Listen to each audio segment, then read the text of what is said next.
Como eu tinha mencionado na aula anterior, eu estou pensando em fazer alguns materiais diferentes do que a gente estava fazendo até agora. No caso, já que a gente está fazendo mais aquela aula expositiva, que é para ter esse caráter dialogado de vocês comentarem o que é que vocês acharam, perguntarem quais foram as dúvidas que ficaram, e no geral me darem opiniões sobre e procurarem mais informações junto comigo sobre o conteúdo de cada período específico literário, sobre certos grupos de autores específicos, como foi no anterior, sobre os Árcades, dar uma saída um pouco desse meio, tentar trazer para um uso mais prático, no caso aqui, para hoje, com questão de interpretação, questão de literatura em geral, e também, antes de começar o vídeo, né, além de dar esse aviso sobre o conteúdo e a forma como eu vou levar essa aula, e acho mais uma ou duas, também avisar que eu vou começar a gravar também as aulas do inglês, do meu curso de inglês, e para ir nessa mesma linha eu vou começar com a resolução de questões, de novo, do Enem. Já que a perspectiva do nosso ensino médio é muito voltada para a seleção através do Enem, a seleção ao ensino superior, e também os nossos mecanismos de avaliação das escolas, eles estão muito voltados para o modelo Enem de questões, tanto pensando aqui em como é que as questões são contabilizadas, como elas são elaboradas. Me parece interessante a gente passar por essas questões fazendo uma leitura mais cuidadosa, com o tempo, procurando quais são os aspectos dela, ver algumas técnicas que a gente pode usar para ganhar tempo, já que o Enem é uma corrida contra o tempo, de certa forma. E também ver quais são os conteúdos que vêm aparecendo recorrentemente, não só eu falando, eu escrevendo uma listinha quais são, mas vendo eles na prática, como é que eles aparecem. Então, para hoje, eu peguei a lista desse site, aqui vocês têm um link aqui em cima. No caso, são 50 questões que são qualificadas como nível fácil. Então, não se engane, a questão de nível fácil, ela tem dois aspectos, apesar do nome, né? Que o primeiro, mais óbvio, é que elas são questões que têm um nível de dificuldade mais baixo. Elas são questões mais fáceis de serem resolvidas.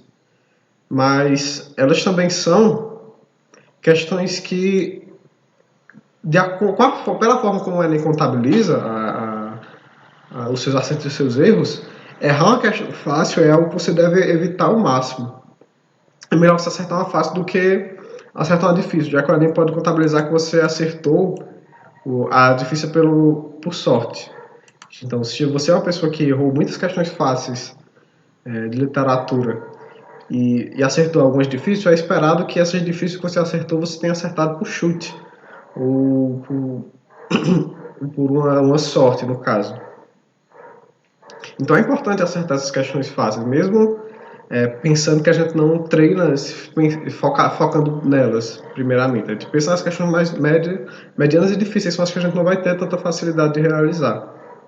Mas, de toda forma, não é esperado que a gente erre essas questões. Então, começar por elas.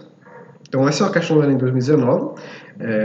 Vai se analisar um trecho de um romance do Bernardo Guimarães, A Escrava Isaura. Ele é um romance que já foi adaptado para a TV. Ele já é bem antigo, ele é do nosso romantismo. Então, vamos lá. Pobre Isaura. Sempre em toda parte essa contínua importunação de senhores e de escravos, que não a deixam sossegar um só momento. Como não devia viver aflito e atribulado aquele coração? Dentro de casa contava ela 4 inimigos, cada qual mais porfiado em roubar-lhe a paz da alma e torturar-lhe o coração. 3 amantes, Leôncio, Belchior e André, e uma êmula terrível e desapiedada, Rosa. Fácil lhe fora repelir as importunações fornecidas dos escravos e criados. Mas que seria dela quando viesse o Senhor? Então a gente tem um trecho de narração em terceira pessoa, falando sobre a Isaura, sobre a personagem. Então vamos ver quais são qual é a pergunta e quais são as respostas.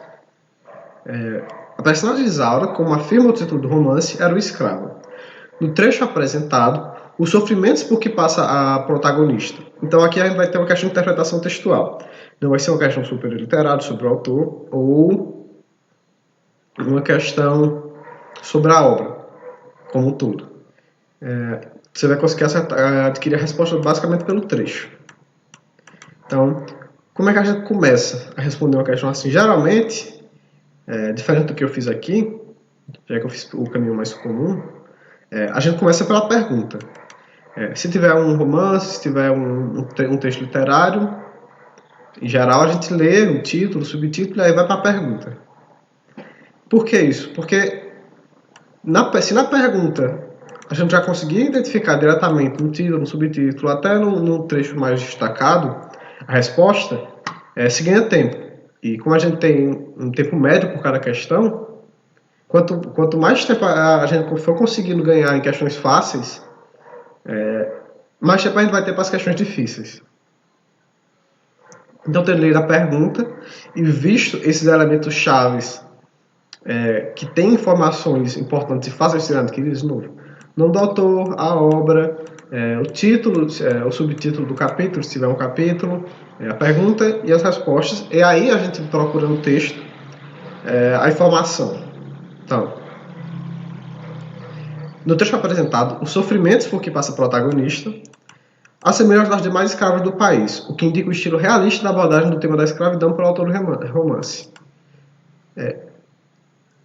Bem, como a gente não está analisando o autor, nem está analisando a obra, esse trecho aqui ele fica subentendido se esse primeiro for verdade. O sofrimento dela, a gente não pode dizer que ele se assemelha aos demais escravos do país, já que a gente está falando de uma pessoa que ela sofre também as influências dos escravos. Letra B. Demonstram que, historicamente, os formas de vida pelas escravas brasileiras como Isaura eram mais de ordem sentimental do que física. De novo, esse aqui é um trecho que não faz o menor sentido. É uma opção que não faz o menor sentido.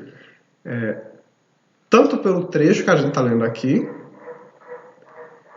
que demonstra uma relação que não é só de sentido sentimental, em que a gente tem uma relação de dominação, em que ela não tem como reagir da mesma forma que ela reage aos escravos e aos criados ao senhor, já que a gente está falando de uma pessoa que tem um poder sobre ela, um poder econômico, um poder institucionalizado sobre ela. Então, o que a gente vê não é um problema de ordem sentimental, é um problema de ordem física, social e econômica. Então, letra C. Diferem do que os que atormentavam os demais escravos do Brasil do século XIX, o que revela o caráter idealista da abordagem do tema pelo autor do romance. Então, essa das que a gente viu até agora é a mais certa, mas antes vamos para as outras. E depois a gente retorna para ver se é essa mesmo.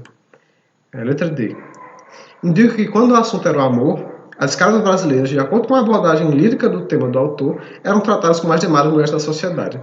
De novo, não. A gente está falando de uma relação de senhor e escravo, desse último trecho aqui. Mas o que seria dela quando viesse o senhor?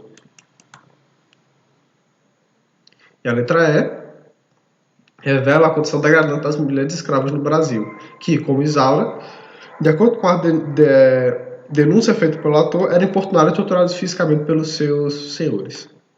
Então, aqui a gente tem uma opção que é mais próxima da resposta, assim como a letra C. E aqui vamos ver por quê, né? Passa por uma descrição mais aprofundada. A condição degradante das mulheres escravas no Brasil. Ele está falando da condição da mulher escrava nesse texto. A gente tem um certo tom crítico.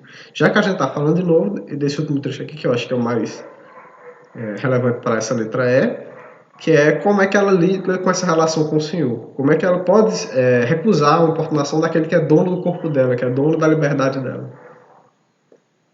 Que, como Isaura, de acordo com a denúncia feita pelo autor, eram importunadas e torturadas fisicamente pelos seus senhores. Isso aqui não fica tão claro pelo trecho, já que ele não deixa bem ressaltado que a Isaura ela é torturada fisicamente pelo autor. A gente vê até, de certa forma, no uso de palavras como importunação, amantes, cadê?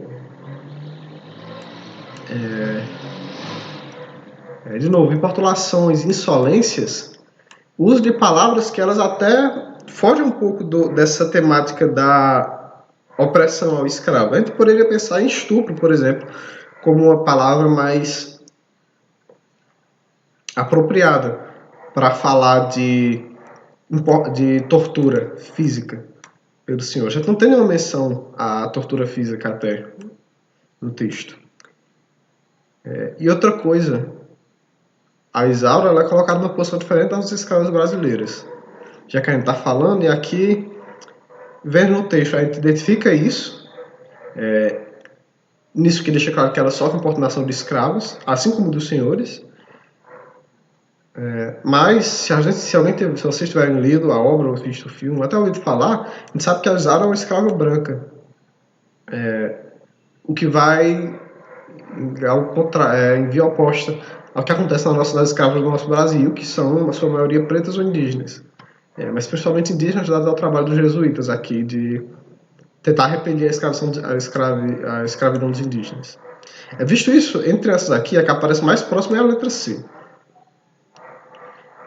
Já que a gente vê um caso que é diferente das demais escravas do século XIX, está pensando aqui em 1800, período do romantismo. Apesar dessa aqui ser 1995, isso aqui é uma republicação. É uma nova edição. E o que revela o caráter idealista da abordagem do tema pelo autor do romance. Considerando que a gente já identifica o Guimarães o Bernardo Guimarães como um romantista, então é apropriado a gente usar o tema idealista para ele. Então, dentre essas aqui, a letra C é a mais próxima, é a mais acertada. Por que eu estou dizendo a mais próxima? Porque, vendo muitas das obras, das questões do Enem, eu percebo que há um certo problema nas elaborações dela. Algumas questões são fracas, que usam termos que não são mais apropriados para aquelas discussões, termos que a teoria já critica e já revê. Como, por exemplo, é o caso que eu sempre falo, querer falar que a opinião do personagem do Machado de Assis é a mesma coisa que a opinião dele. O que é diferente. A gente tem uma diferença, uma distância enorme entre narrador, autor e entre personagem também. É só ver na obra como um todo, como é que os elementos da obra se relacionam, que a gente consegue ter uma ideia de como é o ideal proposto pelo autor, como é que ele lida com aqueles ideais, com aqueles pensamentos, com aquelas ideias em geral, dentro daquela obra específica. E, de novo, dentro da obra específica. Não, a ideia do autor pode mudar de fase para fase, de obra para obra. Ele pode escrever uma obra com um pensamento que é diferente do dele, porque ele quer alcançar certo público, ou porque ele quer provocar certa reação no setor da sociedade, numa pessoa específica. Então, o que a gente vai procurar no Enem é a questão mais próxima da resposta da pergunta. Então, como é que a gente poderia ter feito isso aqui de outra forma? Ou melhor, como é que eu fiz aqui e como é que a gente pode fazer na prática mesmo? Lendo essas questões, a gente logo, parando aqui para observar o que a gente fez, a gente descartou 3, a B e a D. Elas são as que mais claramente são diferentes do trecho citado. É bom a gente não precisava nem ter lido o trecho para saber, só sabendo que é um autor do romantismo, quem é o Guimarães, ou tendo lido o romance, a gente já poderia ter respondido, só de memória. Por exemplo, a gente poderia ter tirado a letra A, logo de cara, só de saber que ela é uma escrava branca, a gente já sabe que o sofrimento dela não seria o mesmo das personagens pretas do país, das escravas pretas. Então, faz essa eliminação, a gente já reduz em... tirando a letra A, a letra B e a letra D, a gente já reduz para 2 opções. O que muda a nossa chance inicial, que é de 20%, já que são 5 opções, para 50%. A gente dobra nossas chances fazendo essa eliminação antes de marcar a primeira questão. Só indo nas respostas que a gente já vê que são claramente as mais erradas. E o que resta é tentar achar, nas respostas que sobraram, qual é a que identifica mais claramente o que é que se pergunta no trecho. Então, qual é a que identifica o sofrimento que passa o protagonista? A gente vai ler o trecho, esse aqui é um caso que não tem como fugir, a gente teria que ler o trecho, o que não é problema, porque não é um trecho muito grande. E aí, nisso, a gente já acha facilmente a letra C como resposta. Essa é uma questão que não deve dar problemas maiores. Deixa eu ver aqui. Vendo aqui o tempo que eu levei para resolver essa questão, 15 minutos. Vamos manter nessa mesma ideia. Vamos para resolver 15 questões, eu acho que é o suficiente. Então, questão seguinte, do Enem 2009, de uma autoria que eu não conheço. O Sertão e o Sertanejo é o nome do trecho. Na pergunta, nós temos dito que é um romance romântico. Sabe que o romantismo teve fundamental importância na fundação da ideia da nação, pensando aqui em ideia de nacionalismo, da nossa independência política, que considerando o trecho acima, é possível reconhecer que uma das principais e permanentes contribuições do romantismo para a constituição da identidade da nação então aqui a gente tem um trecho duplo, ou duas fontes que a gente pode procurar. A gente tem um primeiro trecho que nos deixa claro que a gente está falando do texto do romantismo, e que ele é um texto de romantismo que a gente pode reconhecer uma das principais primeiras contribuições dele. Então a gente tem um trecho que vai de acordo com os ideais gerais do romantismo. Então, vamos de novo para as questões primeiro antes de ir para o texto.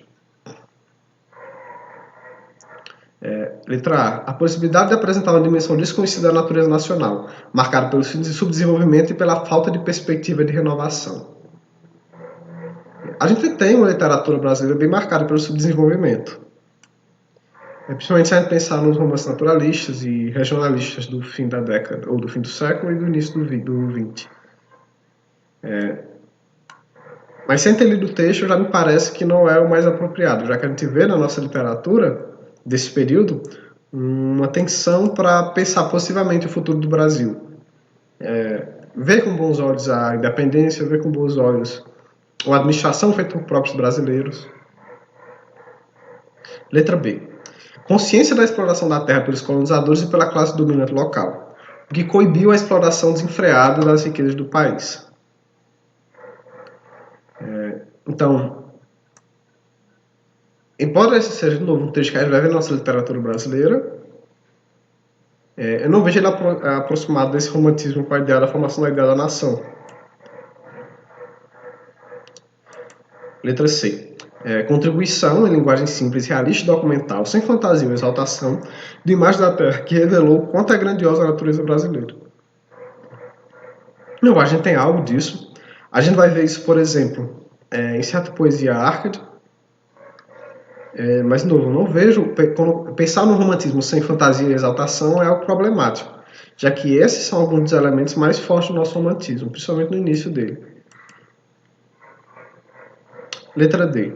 Expansão dos limites geográficos da Terra, que promoveu o sentimento de unidade do território nacional e deu a conhecer os lugares mais distantes do Brasil aos brasileiros. Então, vamos lá. A gente está falando de sertão e sertanejo. Então, a ideia de limites geográficos é interessante, porque pensando no na nossa produção artística do século XIX, ela é muito focada nesse eixo Minas, São Paulo e Rio de Janeiro, nessa literatura do Sudeste. Então a gente não tem tantas representações no Nordeste assim, que promoveu o sentimento de unidade do território nacional. A gente está falando da ideia de nação. Então a gente já vê aqui um elemento que é positivo para nós para aceitar essa questão de novo, para aceitar essa letra. E por último, deu a conhecer os lugares mais distantes do Brasil aos brasileiros. Falando de sertão, a gente pensa no lugar distante desse círculo nordeste. Então essa questão aqui me parece a mais próxima até agora. Letra E. Valorização da vida urbana e do progresso, em detrimento do interior do Brasil, formulando um conceito de nação centrado nos modelos de nascente burguesia brasileira. Então, falando de sertão e sertanejo, essa questão já me parece meio problemática, a não ser que seja um texto que degrina a imagem do sertão e do sertanejo, eu não vejo como essa opção seria válida. Em detrimento do interior brasileiro, então a proposta daqui é essa. Apesar da gente estar falando de sertão e falando de sertanejo, a gente está pensando no eixo fora desse eixo do Sudeste. Formando o conceito de nação centrado nos modelos da nascente burguesia brasileira. Em certos romances, eu veria é essa alternativa compositiva. Mas, pelo que está me parecendo pelo título, já que eu não conheço o romance, a D ainda me parece a mais própria. Então, tendo saído dessa leitura inicial aqui, vamos para o texto. Já que eu não fiquei tão seguro, já que eu não conheço o texto, de marcar essa letra D. Apesar de falando de romantismo, desse período de formação da nação, a letra D seja mais apropriada. Ali começa o sertão chamado Bruto. Nesses tempos, tão diversos pelo matiz das cores, o capim crescido e ressecado pelo ardor do sol transforma-se em vicejantes tapetes de relva quando lavra um incêndio que algum tropeiro, por acaso um mero desenfreado, ateia com uma falha do seu isqueiro. Então a gente já tem algo que é completamente diferente daquela ideia da linguagem simples, realista documental da letra C. Não tem uma obra que segue esses parâmetros. Ele tem, pelo contrário, um uso bem poético, bem criativo da linguagem, com o uso de construções bem metafóricas, que remetem a uma imaginização do real, que atribui a ele um certo sentimentalismo. Cordaia em instantes qualquer aragem, por débil que seja, e levanta-se a língua de fogo esguia e trêmula, com que a contemplar medrosa e vacilante os espacimentos que se prolongam diante dela.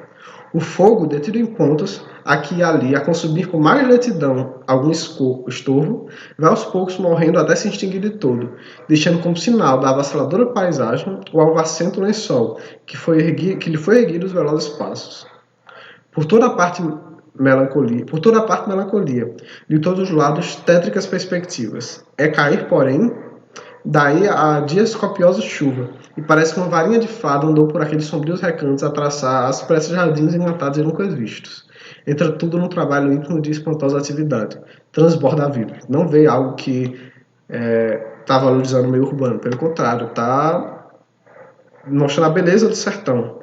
Em contraponto à feiura que também é percebida no sertão. Então a letra C, sem dúvida, é certa. Como uma descrição de um ambiente geográfico diferente do ciclo literário e do ciclo intelectual, né, recorrente. A gente pensa na literatura do Nordeste, que a gente tem os romances do Nordeste, esses romances regionalistas, mas um traço importante deles é que eles são escritos para leitores, em sua maioria, do Sudeste, ou de uma intelectualidade citadina do Nordeste, que vive longe desses centros, vive nas capitais, vive em Fortaleza, vive em João Pessoa, em Recife, que são capitais longe desse interior do sertão, da caatinga, da seca, e desse sofrimento que é muitas vezes transmitido, é representado na obra. Então a gente tem. Vou notar aqui as respostas para depois me conferir se eu estou cometendo algum equívoco. Então, primeiro a gente marcou a letra C, e a segunda a gente marcou a letra D. Muito bem. Passando para a seguinte, a gente tem um poema, Carlos Drummond de Andrade. Aqui a gente tem a data de 48. Parece próximo, pode ser que seja a data da primeira publicação. Vamos para a pergunta, então. A linguagem do fragmento acima foi empregada pelo autor com o objetivo principal de... Aí nós temos as opções. Então, eles vão fazer um percurso diferente para desautomatizar. Vamos para a leitura em si. Eu preparo uma canção em que minha mãe se reconheça, todas as mães se reconheçam e que falam como dois olhos. Aprendo novas palavras, tornei outras mais belas e eu preparo uma canção que faça acordar os homens e adormecer as crianças. Então, vamos para a letra A. De novo, nesse esquema de eliminação das opções. Ele procura transmitir informações, fazer referência a acontecimentos observados no mundo exterior. Aqui a gente não vê isso, a gente vê, pelo contrário, um uso mais poético, menos informacional, mais criador, mais estilístico, que foca nesses aspectos ao invés da informação em si do conteúdo. Então a letra A eu descartaria. Letra B. Envolver, persuadir o interlocutor, nesse caso o leitor, em forte apelo à sua sensibilidade. A gente tem certo aspecto de apelo ao leitor, um certo uso de sensibilidade, mas eu também não vejo algo como primário nesse poema. Então, letra C. Mas a letra B eu não descartaria de cara. Realçar os sentimentos do eu lírico, suas sensações, reflexões e opiniões frente ao mundo real. Não me parece isso, não parece uma reflexão sobre o mundo real. Ele está estabelecendo um objeto, que é a mãe, né? Dois objetos, no caso, que vão se relacionar. Dois temas, a canção e mãe. E como processo criativo dele, ele tenta acordar as pessoas, né? Acordar os homens, adormecer as crianças. Então ele tenta criar uma poesia que tenha um certo impacto sobre seus interlocutores. Mas ele não fala sobre reflexões e opiniões, apesar de a gente poder assumir isso na ideia de acordar os homens sob o uso metafórico. Letra D. Destacar o processo de construção de seu poema, ao falar sobre o papel da própria linguagem e do poeta. Então, nesse texto sobre novas palavras e sobre beleza das palavras, a gente vê bem claro essa letra D. Fala sobre o papel da linguagem e do poeta na criação, já que ele se coloca como eu, como poeta, da função dele, e ele usa esses termos sobre o uso da linguagem como material para a construção poética. A letra E. Manter eficiente o contato comunicativo entre o emissor da mensagem, de um lado, e o receptor do outro. Acho que eficiente não é a palavra certa, mas a gente tem um cuidado entre o emissor e o receptor, que a gente vê nessa sinalização de quem seriam os seus receptores e de quem é o emissor. A discussão de eficiente contato comunicativo não vai em acordo com a ideia de beleza e de novas palavras. Se eu quero falar de algo que as pessoas, com o qual as pessoas têm um eficiente contato, eu quero usar palavras que sejam mais comuns, sejam mais corriqueiras, com que elas se identifiquem, ao contrário de usar uma linguagem muito refinada, muito erudita, uma linguagem que, por exemplo, a pessoa vai precisar de um dicionário para achar o significado de uma palavra. Então, para mim, me parece mais certa a letra D. Então, para essa questão, para a terceira, eu vou marcar a letra D. Então, para a quarta, temos um poema Fernando Pessoa, 2009, tema Isto, o título do poema. Então, vemos aqui o primeiro trecho. Fernando Pessoa é um dos poetas mais extraordinários do século XX. A gente sabe o período que ele escreve, século XX, por isso, mas a gente sabe que ele escreve poesia, né? Mas, apesar disso, não tem informação muito útil para a gente entender o contexto da questão ainda não. Sua obsessão pelo fazer poético não encontrou limites. Pessoa viveu mais no plano criativo do que no plano concreto, e criar foi a grande finalidade da sua vida. Poeta da geração Orfeu, assumiu a atitude irreverente. Com base no texto e na temática do poema Isto, conclui-se que o autor... Então, vamos de novo para a questão. Vamos primeiro para o texto. Dizem que eu finjo ou minto tudo que escrevo. Não, eu simplesmente sinto com a imaginação. Não uso o coração. Então, se tem uma constatação da contraposição de imaginação e coração. Tudo que sonho eu passo, o que me fala eu finda, é como um terraço sobre outra coisa ainda, essa coisa aqui é linda. Por isso escrevo em meio do que não está ao pé, livre do meu enleio, sério do que não é. Sentir, sinta quem lê. Tudo bem, então vamos para a letra A. Revela seu conflito emotivo em relação ao processo de escritura do texto. Pelo último trecho, claramente não. A letra A não é a mais correta. Pelo contrário, a gente tem uma relação que afasta a emoção com a ideia do coração, como metáfora para o sentimento.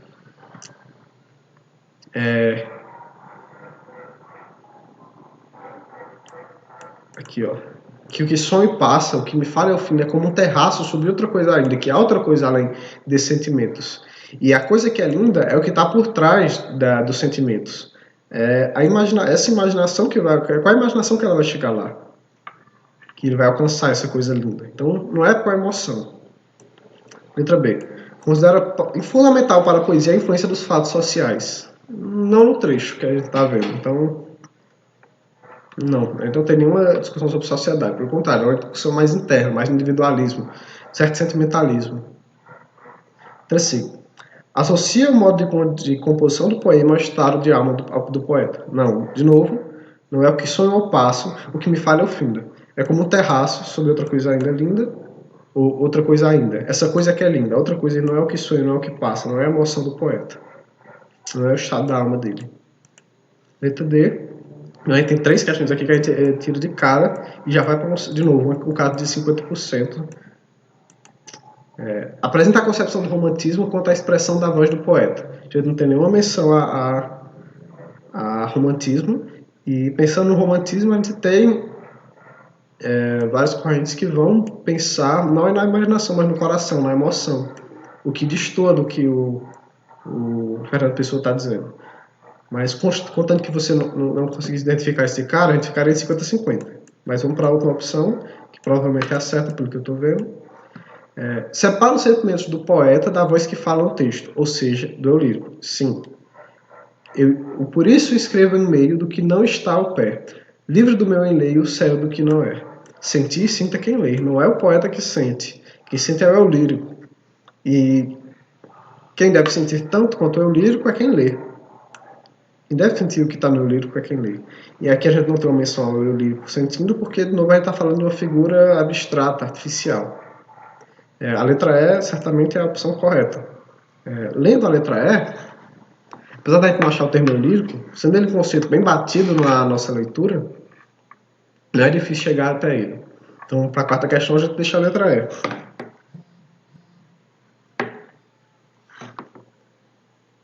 Então, qual é a importância de fazer essa separação de novo? Se eu não tivesse uma concepção mais própria do romantismo, não tivesse uma leitura mais fechada do romantismo, eu ficaria entre a letra D e a letra E, já que as 3 primeiras, elas, pela leitura do texto, a gente já vê que elas não vão de encontro ao que está escrito logo de cara. Mas só lendo o texto, a gente não teria uma ideia da concepção do romantismo, o que poderia você deixar sem dúvida entre essas duas. Fazendo essa eliminação primeiro, evita de você ir lendo A, B, C e quando bater o olho na D e ver romantismo aqui, lembrar que o Fernando Pessoa ele escreve no período próximo ao romantismo do século XX, que ele tem essa linguagem com um certo grau de sentimentalismo, com certa emoção, que a gente não vê, por exemplo, no arcadismo e no barroco na mesma intensidade. Então poderia-se fazer essa associação de que, apesar falando do século XX, a gente já não pensar tanto em romantismo, apesar de nós ainda termos autores românticos que continuam produzindo, seguindo as tradições românticas. Se você usasse esse conhecimento prévio, a gente ficaria entre essas duas. Então você teria já aqui de cara 50% de chance de acertar pela eliminação. Ao contrário do que você lendo uma por uma, você poderia simplesmente bater na D e achar que essa é a certa. E aí marcar ela, e sem ler a E, ou lendo a E e ainda julgando a letra D a certa. Então, leiam todas as questões, ou todas as opções, vejam as que são claramente opostas ao que você está vendo, então elimine elas, marque um xizinho do lado na prova, não no gabarito, na prova. Então marca um xizinho em cada uma das erradas, deixa uma bolinha do lado das que você acha que pode estar certa, e aí se você tiver muito na dúvida, nessa casa aqui eu acho que não seria o caso, porque a letra ela deixa bem claro. Mas se você tivesse muito na dúvida, você poderia só passar para a próxima questão e depois você volta e lê de novo com calma, se sobrar tempo. Se não, você marca que você achava que estava certa, ou se for preciso, chuta numa das que você já marca como possíveis. Estou indo para a quinta agora. Ó meu dia confuso. Ó 21 de abril sinistro. Que intrigas de sonho, de ouro e de sonho, houve em tua formação. Quem ordena, julga e pune. Quem é culpado inocente? Na mesma cova do tempo cai o castigo e o perdão. Morre a tinta das sentenças e o sangue dos enforcados. Lírias e espadas e cruzes, pura cinza agora são. Na mesma cova, as palavras, o secreto pensamento, as coroas e os machados. Mentira e verdade estão. Então a gente tem Meirelles, não conheço, Romanceiro da Inconfidência, Pelos leituras que a gente já está fazendo aqui, é fácil associar a ideia de Confidência Mineira. Então a gente tem Cecília Meirelles, não sei como eu esqueci. Poema de Cecília Meirelles tem como ponto de partida um fato da história nacional, a Inconfidência Mineira, como a gente tinha visto. Nesse poema, a relação entre texto literário e contexto histórico indica que a produção literária é sempre uma recriação da realidade, mesmo quando faz referência a um fato histórico determinado. No poema de Cecília Meirelles, a recriação se concretizaria por meio de mais aqui o artigo. A gente vai ver qual dessas opções aqui se aproxima mais. Como é que a gente pega um poema desses aqui, que é de um grau de dificuldade mais difícil que os anteriores? Ao meu dia confuso, ao 21 de abril sinistro, intrigas de ouro e de sonho houve então formação. Se não fosse o título, que faz uma referência à Inconfidência, eu não faria essa ligação diretamente. Embora agora já tendo lido o título, que eu deveria ter feito antes de começar a ler o poema, eu errando aqui, a gente vê que na ideia de ouro e de sonho, que há elementos aqui que remetem à Confidência Mineira, ao período da exploração do ouro em Minas Gerais, em Vila Rica. Se presume que 21 de abril seja uma data importante. Quem ordena, julga e pune. Quem é culpado e inocente. Na mesma cova do tempo cai o castigo e o perdão. Morre a tentar as sentenças e o sangue dos enforcados. Lira, espadas e cruzes puras cinzas agora são. Pensando em liras no papel da poesia, espadas no papel dos militares, da política, e cruzes pensando no papel da religião no nosso Brasil colonial. Na mesma cova, as palavras do secreto pensamento, as cores dos machados, mentira e verdade estão. A gente tem um elemento histórico aqui, né, que dissolve esses conflitos e acontecimentos do passado, que coloca no mesmo lugar o culpado e o inocente, que apaga da memória as sentenças escritas, pensando aqui na tinta de sentença escrita, no sangue derramado pelos que foram mortos. Então, no poema de Cecília Meirelles, a recriação se concretizaria por meio do questionamento da ocorrência do próprio fato que, recriado, passa a existir como forma poética desassociada da história nacional.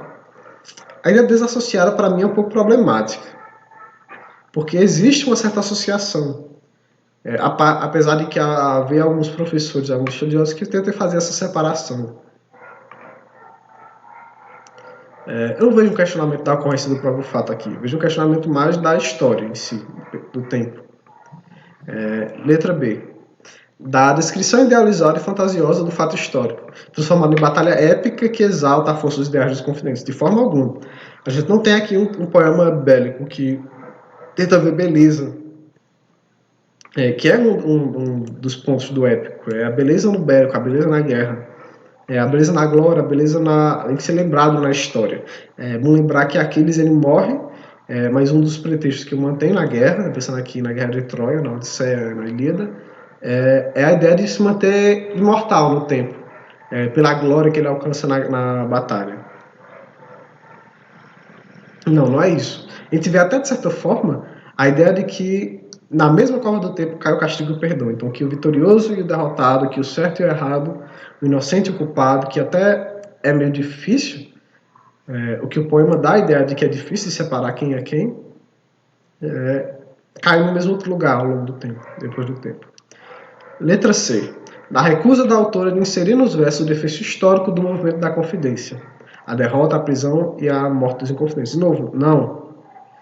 A gente tem o desfecho histórico, a gente tem o sangue dos enforcados, a gente tem as cruzes e as liras e a espada, que são elementos, pensando aqui que a gente está falando dos autores árcades que têm envolvimento, que escrevem poesia sobre a Inconfidência, sobre a relação de poder e os erros administrativos que aconteciam em Vila Rica. Letra D. Então, essas três aqui, de novo, a gente elimina de cara, sem dúvida. Do distanciamento entre o tempo da escrita e o da Inconfidência, que, questionado poeticamente, alcança sua dimensão histórica mais profunda. Essa aqui parece bem claramente ser a resposta. A gente tem um distanciamento entre o tempo do lírico que é o tempo da escrita, e o tempo da inconfidência. Na mesma cova do tempo cai o castigo e o perdão. Houve, a gente está usando o verbo no passado aqui. Os do presente estamos falando já sobre lidando com a memória histórica.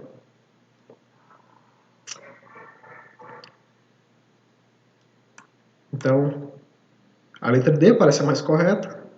Letra E, do caráter trágico que, mesmo sem corresponder à realidade, foi atribuído ao fato histórico pela autora, a fim de exaltar o heroísmo dos inconfidentes. Não vê uma exaltação do heroísmo. A gente vê, pelo contrário, a ideia de que o tempo coloca os culpados e o tempo, se a gente pensar de certa forma, a morte também, ela coloca culpado e inocente no mesmo espaço.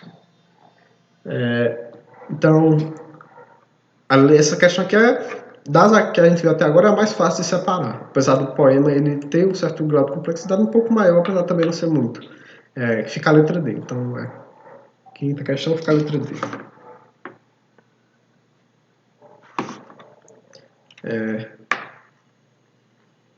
Vamos para a sexta agora.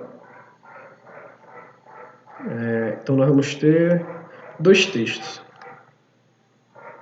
A gente tem um Anjos, um Cunha, a gente tem aparentemente dois textos, um texto literário e um texto crítico. Romantismo e modernidade na poesia. Talvez história literária. Então vamos lá. De novo, são autores que eu não estou lembrando de cara. Pelo menos não pela abreviatura do primeiro nome e o sobrenome. Então vamos para a pergunta primeiro. Em consonância com os comentários do texto 2, acerca da poética de Augusto dos Anjos, o poema Mocego apresenta, enquanto percepção do mundo, conforme histórico capaz de... Então, a gente tem comentários no texto 2 acerca da poética do Augusto dos Anjos, que é o autor do texto 1. Então vamos ler primeiro o do Cunha, o Romantismo e Modernidade na Poesia. O lugar comum em que se converteu a imagem de um poeta doentio, com gosto do macabro e do horroroso, dificulta que se veja na obra de Augusto dos Anjos o olhar clínico, o comportamento analítico, até mesmo certa frieza, certa impessoalidade científica. Então, a gente tem aqui um diálogo com certos discursos, que diz que a poesia do Augusto dos Anjos é vista com o gosto do macabro e do horroroso, mas que o autor vê nele um olhar clínico, um olhar crítico, um olhar capaz de ver com impessoalidade a realidade, eu imaginaria. Então vamos lá, ver agora o texto. Meia-noite. Ao meu quarto me recolho. Meu Deus, e este morcego? E agora vede. Na bruta ardência orgânica da sede, morre-me a goela ígneo e escaldante molho. Pensando em ígneo, escaldante molho da garganta, pensa em sangue, um morcego que o mordeu. Vou mandar levantar outra parede. Digo, ergo-me a tremer, fecho o ferrolho e olho o teto. E vejo ainda, igual a um olho, circularmente sobre a minha rede. Pego de um pau, esforços faço. Chego a tocá-lo, minha alma se concentra. Que ventre produziu tão feio parto? A consciência humana é esse morcego. Por mais que a gente faça à noite, ele entra imperceptível em nosso quarto. Então a gente tem um uso metafórico da ideia do morcego, uma objetificação, uma animação de um conceito abstrato, que é o da consciência humana. A gente pode pensar na ideia de uma pessoa deitada, transformando para um contexto realista, em uma pessoa deitada que não consegue dormir, que é perseguida pela sua consciência. Então, voltando para a pergunta. Se a gente for de acordo e concordar, aqui em consonância com os comentários do texto 2. Então, a gente está concordando aqui para a nossa resposta. E está assumindo que isso aqui é uma verdade. Que ele tem um olhar clínico, pessoalidade científica, que ele lida com essa realidade através desses temas. Ele faz essa imagetização, usando temas aqui que, pensando aqui no que ele menciona, macabro, horroroso, para falar de questões humanas, individuais, que nos diferenciam como indivíduos e que nos identificam como indivíduos. Então vamos para a letra A. Reencantar a vida pelo mistério com os fatos banais, pelo mistério com que os fatos banais são revestidos na poesia. Bem, tem, de certa forma, algo de um mistério, como é que os fatos são revestidos na poesia, mas não me parece tão misterioso assim, é bem clara a obra. Se não tivesse esse trecho aqui, talvez me parecesse mais misterioso, porque a gente teria que fazer essa associação de que o morcego é a consciência, mas se está no texto tão claramente, me parece algo mais exposto. Letra B. Expressar o caráter doentio da sociedade moderna por meio do gosto pelo macabro. Eu acho que não. Se fosse o caso, ele não utilizaria, talvez. A gente não vê uma tentativa de denegrir esse gosto. Se a gente olhar aqui, até um certo tom crítico em se referir a ele como um poeta doentio. E não perceber que ele, na verdade, tem um olhar clínico, comportamento analítico, como a gente está vendo aqui no texto 2. Letra B. Ou letra C, desculpa. A gente já retirou a B, a A eu manteria, porque ela tem um certo grau de possibilidade. Se nenhuma outra letra tivesse mais próximo, marcaria a A. Letra C. Representar artisticamente as dificuldades do cotidiano sem dissociá-lo a reflexões de cunho existencial. Não é uma representação realística, é uma representação alegórica que a gente vê. Ele usa de uma imagem diferente da realista e faz uma reflexão de cunho, de certa forma, existencial, mas também não tão veemente marcada. Letra D. Abordar dilemas humanos universais a partir de um ponto de vista distanciado e analítico acerca do cotidiano. Essa aqui me parece bem mais próxima do certo, do que está sendo exposto aqui. A ideia de que ele está abordando dilemas humanos universais vai com a ideia de que ele tem esse olhar, esse comportamento analítico, e a ideia de um ponto de vista distanciado e analítico, o analítico aparece especificamente no texto 2. E do ponto de vista distanciado, a gente pode refletir sobre a ideia de um distanciamento imagético. Ao invés de você falar o tempo todo sobre a consciência, você usa a imagem do morcego para substituir isso. Então, de certa forma, um ponto de vista distanciado. E é um elemento do cotidiano. E a letra E, então, por enquanto, a gente estaria entre A e a D, mas mais claramente a letra D. A letra E é conseguir a atenção do leitor pela inclusão de elementos das histórias de horror e suspense na estrutura lírica da poesia. Tem um certo elemento de inclusão de elementos da história de terror e suspense na estrutura lírica da poesia. A história de horror, esse elemento aqui não é só dele, de você usar elementos do terror, elementos do medo, para refletir sobre a condição humana, sobre a sociedade humana. Mas a gente não vê elementos tanto de horror e suspense, pelo menos não aqui. E também não vejo como uma forma de conseguir a atenção do leitor. A letra D, vendo isso aqui, visto isso aqui, seria uma questão que eu acho mais difícil que as anteriores, porque eu ficaria entre a letra D e a letra E, mas a letra E me parece bem mais apropriada. Observando a letra D e a letra E, e observando agora o uso de fatos banais na letra A, ela sai como opção, porque ele fala de um olhar clínico, analítico, frio. A banalidade foge dessas ideias. Então, a gente vai marcar aqui na sexta questão a letra D. Vou conferir aqui o tempo que a gente já está, para saber se eu divido esse vídeo ou se eu mantenho. Já está em 48 minutos, vamos resolver pelo menos mais um, antes de parar esse vídeo aqui, mas eu vou resolver todas as questões. Sétima questão. O título do texto é Negrinha, do Monteiro Lobato. E vamos para a pergunta primeiro. A narrativa focaliza um momento histórico-social de valores contraditórios. Essa contradição refere-se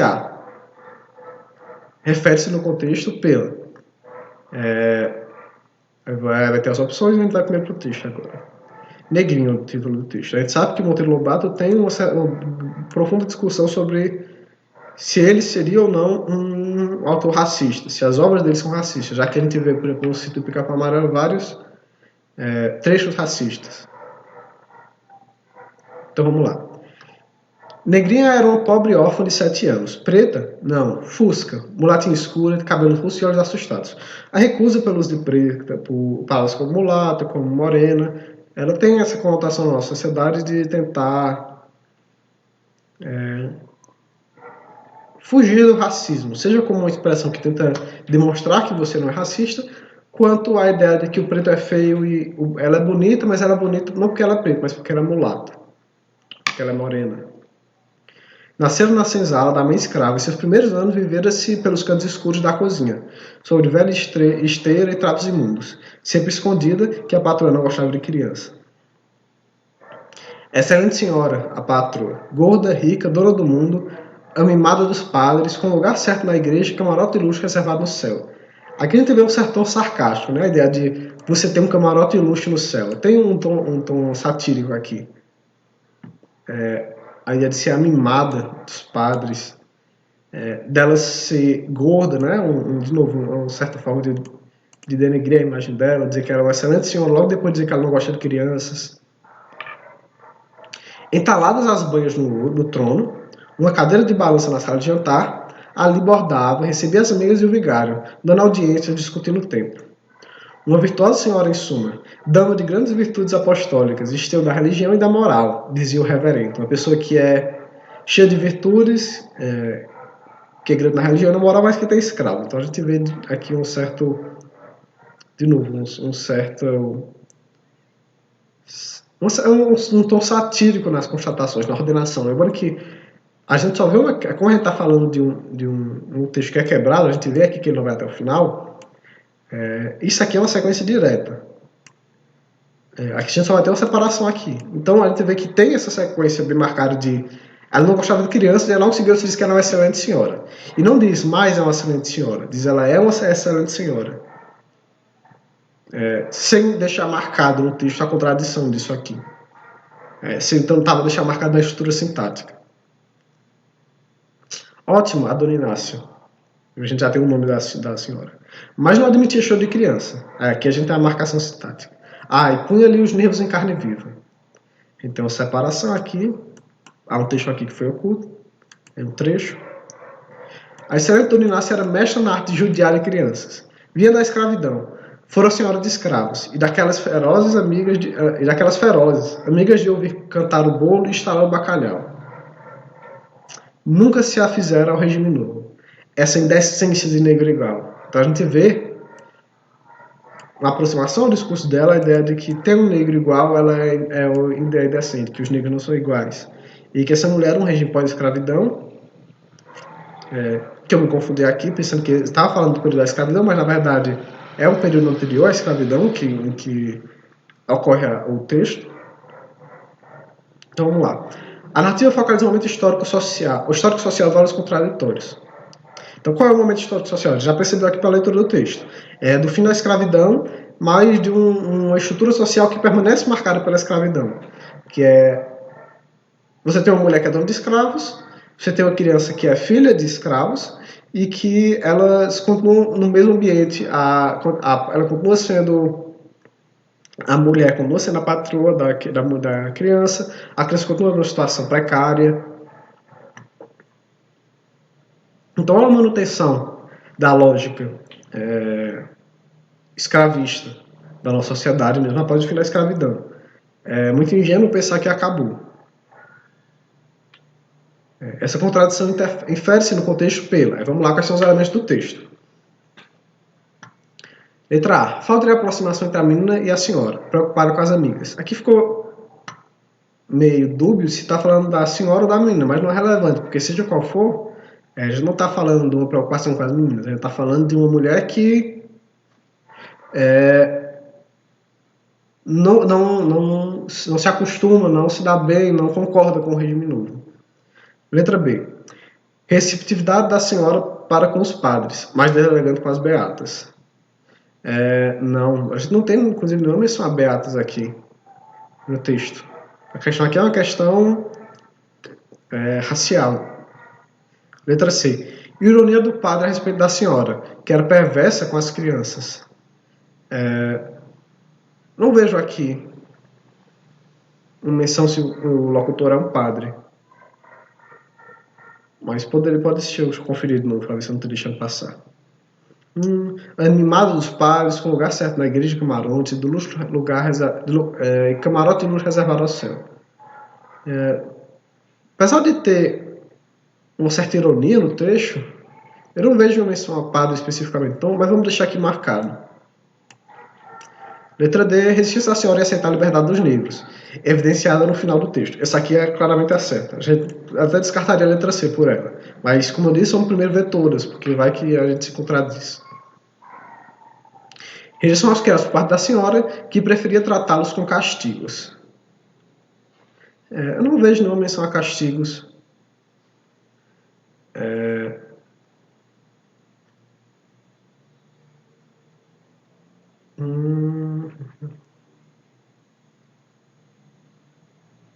Não deixa. Ela mexe na arte de judiar de crianças, não dos escravos. Não é os criados que ela tem rejeição, é as crianças. Mais especificamente, ela também tem uma rejeição que a gente vê aqui sobre o negro. Então ficaria entre a letra D e a letra E, mas sem medo de errar a letra D. Ela está bem mais clara também. Então, a sétima questão, letra D.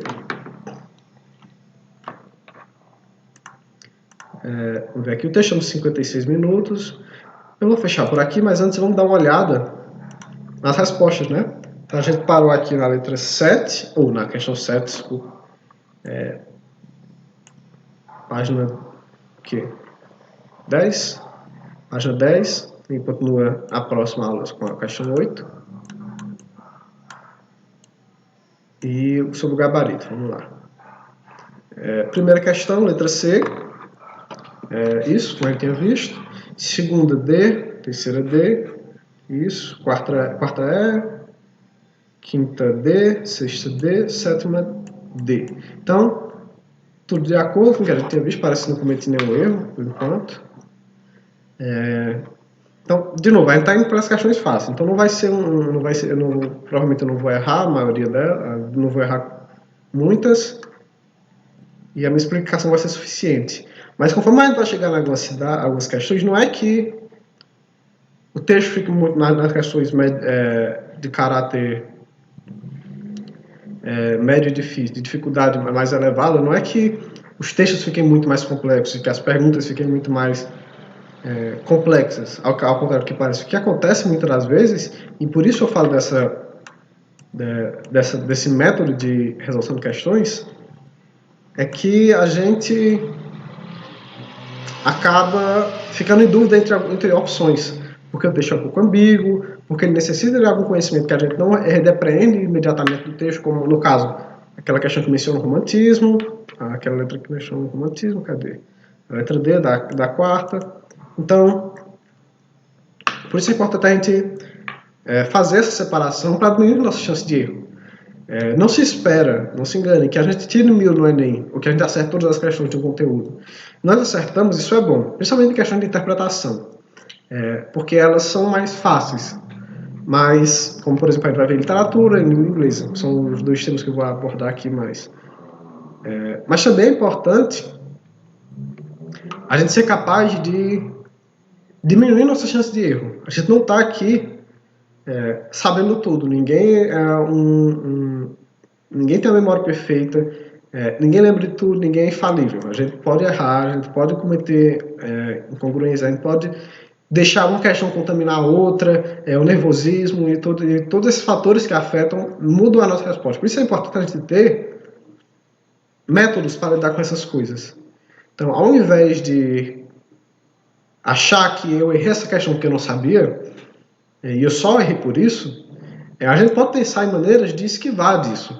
Então, mesmo que eu não soubesse a resposta da pergunta, fazendo essa separação, eu tenho uma chance de, num chute, na sorte, acertar com 50% de chance uma questão, pelo menos. A gente está vendo que uma parte dos casos a gente fica entre uma ou duas.